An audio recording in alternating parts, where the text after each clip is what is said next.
जिज्ञासु मित्रों, बहुत बहुत अभिनंदन है आपका दिव्य सृजन में। प्रत्येक दिवस की भांति आज भी लाइव चर्चा का यह कार्यक्रम शुरू हो रहा है और आज का जो महत्वपूर्ण विषय है वह है निधिध्यासन क्या है। निधिध्यासन और ध्यान में अंतर क्या है। ध्यान की चर्चा महर्षि पतंजलि योग शास्त्र में करते हैं। बृहद चर्चा है, अच्छी खासी चर्चा ध्यान के विषय में मिलती है। परंतु ध्यान और ध्यान विधि की चर्चा विवेक चूड़ामणि में भी आदि गुरु शंकराचार्य करते हैं, ऐसी बात नहीं है। लेकिन उससे पूर्व ध्यान विधि की चर्चा हम भी आपको करेंगे, जो विवेक चूड़ामणि में हुई है, अभी आगे आने वाला है वो विषय, तो उसमें होगा। परंतु एक एक शब्द है निधिध्यासन। निधिध्यासन क्या है और निधिध्यासन और ध्यान में अंतर क्या है, थोड़ा सा हम इस विषय को आज समझने का प्रयास करेंगे। निधिध्यासन और ध्यान में अंतर क्या, दोनों एक ही चीज है या अलग अलग चीज है। सच पूछिए तो क्रिया रूप में, प्रैक्टिकल रूप में तो दोनों एक ही है, परंतु शब्दार्थ में थोड़ा सा फर्क आता है। कॉन्सेप्ट मोटा मोटी दोनों का एक है। निधिध्यासन क्या है, आपको किसी ने पूछा भी था, अभी प्रश्न कमेंट करके भी किया था कि निधिध्यासन के बारे में बताएं, निधिध्यासन क्या है। तो बृहदारण्यक उपनिषद में महर्षि याज्ञवल्क्य कहते हैं, आत्मा वा अरे द्रष्टव्यः श्रोतव्यो मनतव्यो निधिध्यासितव्यः। आत्मा वा अरे द्रष्टव्यः श्रोतव्यो मनंतव्यो निधिध्यासितव्यः, ऐसे कहा गया है। इसका मतलब वह जो आत्मा है वही देखने योग्य है, द्रष्टव्यो, श्रोतव्यो सुनने योग्य है, मनन करने योग्य है, मनतव्यो निधिध्यासितव्यो, और साथ में ध्यान कर। निधिध्यास मतलब निधिध्यास, नित्य और ध्यान, नित्य ध्यान करने योग्य है। नित्य उसमें लगे रहने के लिए, लगे रहना जरूरी है। नित्य अपने चित्त को उसमें लगाए रखना जरूरी है, नहीं तो चित्त पर दूसरी चीजें हावी हो जाएंगी। पहले भी हमने चर्चा में सुन लिया, विवेक चूड़ामणि की चर्चा अगर आप रेगुलर सुन रहे हैं तो पहले भी आपने इस विषय को सुना हो। तो निधिध्यासन क्या है? निधिध्यासन वह आत्मा ही द्रष्टव्यो देखने योग्य, वह आत्मा ही श्रोतव्यो सुनने योग्य, वह आत्मा ही मनन करने योग्य, और वही आत्मा ध्यान करने योग्य है। उसी का ध्यान होना चाहिए, उस आत्मा का ही ध्यान होना चाहिए, ऐसा समझाने का प्रयास याज्ञवल्क्य ऋषि याज्ञवल्क्य बृहद आरण्यक उपनिषद में करते हैं। तो अब यहां विवेक चूड़ामणि में इसी चीज को, निधिध्यासन को बताया जा रहा है। निधिध्यासन का अर्थ और निधिध्यासन का महत्व बताया जा रहा है। निधिध्यासन वास्तव में क्या है कि किसी एक भाव में अपने चित्त को रखना। क्या यह भावातीत अवस्था है? जी नहीं, भावातीत नहीं है। किसी एक भाव में ही अपने चित्त को रखना, परमात्मा भाव में ही अपने चित्त को बनाए रखना, ऐसा प्रयास करना ही निधिध्यासन है। निरंतर बनाए रखना, नित्य, यहां पर नित्य शब्द पहले लगा हुआ है, और अध्यासन, अध्यास भी लगा हुआ है, मतलब लगाना, वहां पर किसी जगह पर हमें लगा कर रखना। तो अपने चित्त को हमेशा एक ही भाव में रखना, एक ही भाववृत्ति में रहना, परमात्मा भाववृत्ति में रहना, दूसरे भावों को ना आने देना, यह निधिध्यासन है।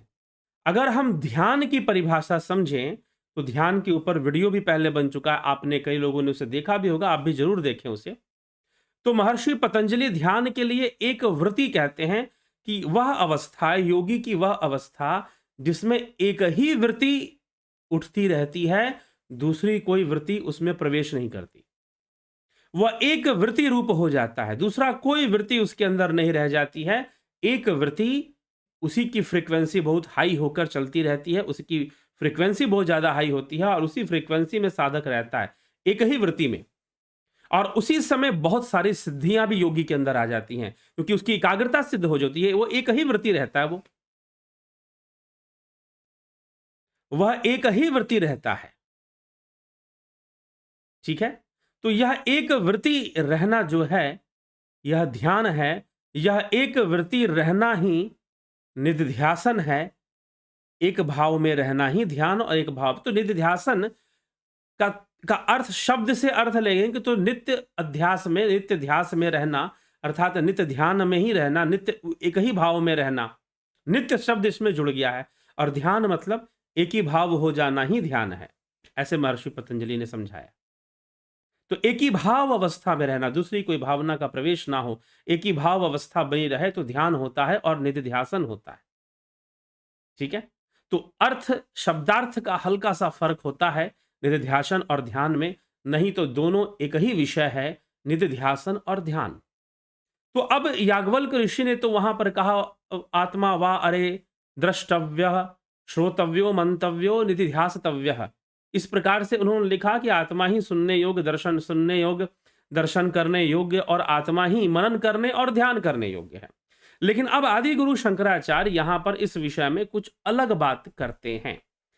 ऐसा नहीं कि वो बात गलत है कि आत्मा ही द्रष्टव्य श्रोतव्य, वही बात है, परंतु इसमें वो श्रेष्ठता बताते हैं कि कौन सा श्रेष्ठ है, कौन कौन सा दर्शन, श्रवण, मनन और ध्यान, निधिध्यासन, चार क्रियाएं यहां बताई जा रही हैं। आत्मा वा अरे द्रष्टव्य श्रोतव्यो मनतव्यो और निधिध्यासतव्य, इन चारों में श्रेष्ठ कौन है? उस आत्मा का ही दर्शन, श्रवण, मनन और निधि ध्यान, नित्य ध्यान करना, उसके ध्यान में रहना, इन चारों में श्रेष्ठ कौन है?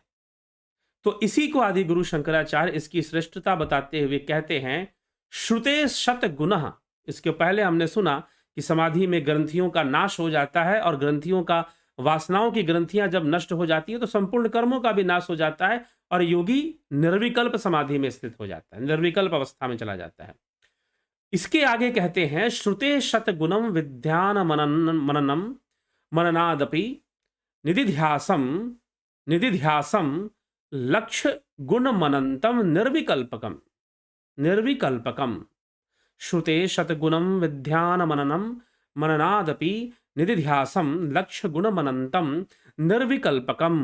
वेदांत के श्रवण मात्र से, वेदांत के श्रवण मात्र से उसका मनन करना 100 गुना अच्छा है।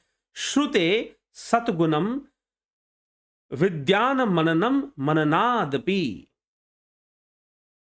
श्रुते शतगुणम मतलब कि 100 गुना, वेदांत के श्रवण मात्र से मनन करना 100 गुना अच्छा है और मनन से भी लाख गुना श्रेयस्कर है निधिध्यासन।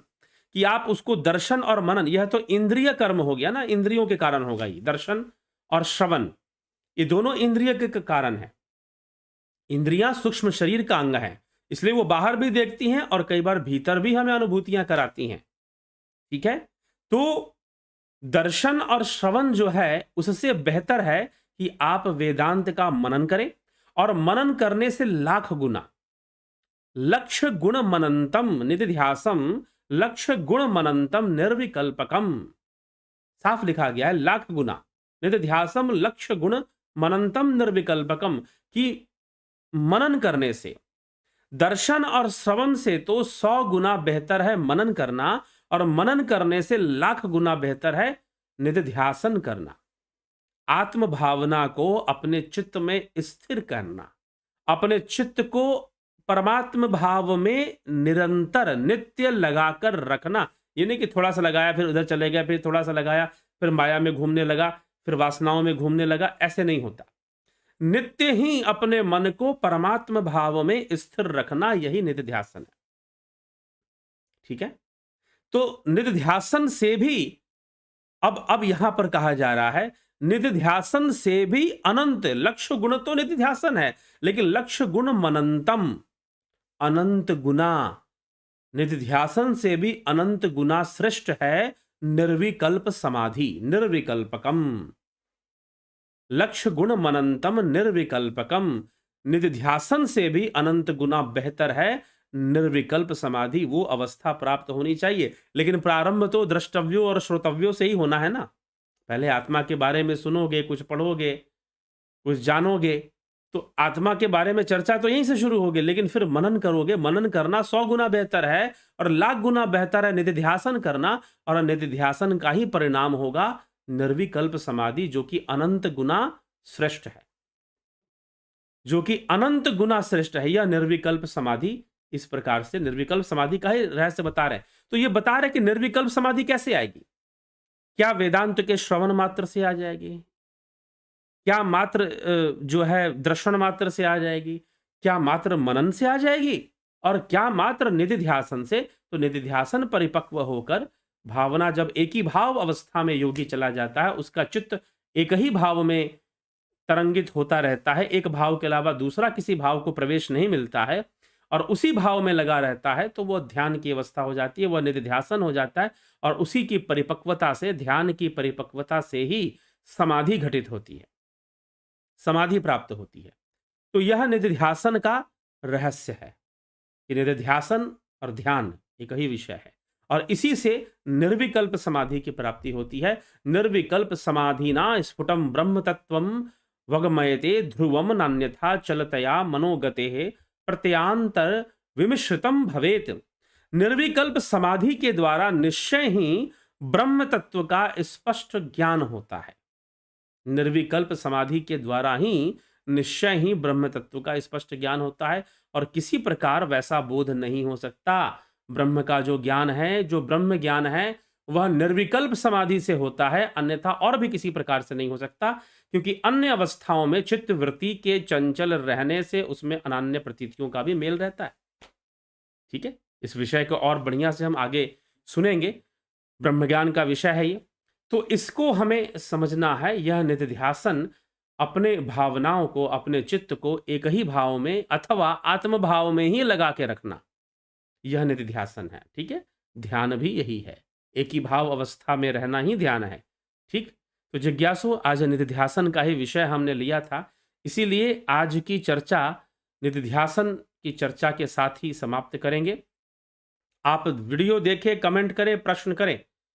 अभी कुछ दिनों के लिए इसी प्रकार से थोड़ा चलेगा आपको, फिर पूर्व की भांति लाइव सेशन जो चलता था, लाइव चर्चा चलती थी, वह भी शुरू हो जाएगी जैसे पहले चलती थी। लेकिन फिलहाल कुछ दिनों के लिए इसी प्रकार से चलने वाला है। तो चलिए, इसी के साथ अभी विराम लेते हैं, विदा लेते हैं आप सभी से। कल फिर 9 बजे लाइव चर्चा में हम सब मिलेंगे, और नई आध्यात्मिक चर्चा को लेकर, नए विषय को लेकर, विवेक चूड़ामणि के अंतर्गत जो नवीन नूतन विषय होगा उसको लेकर आएंगे और उस पर चर्चा करेंगे।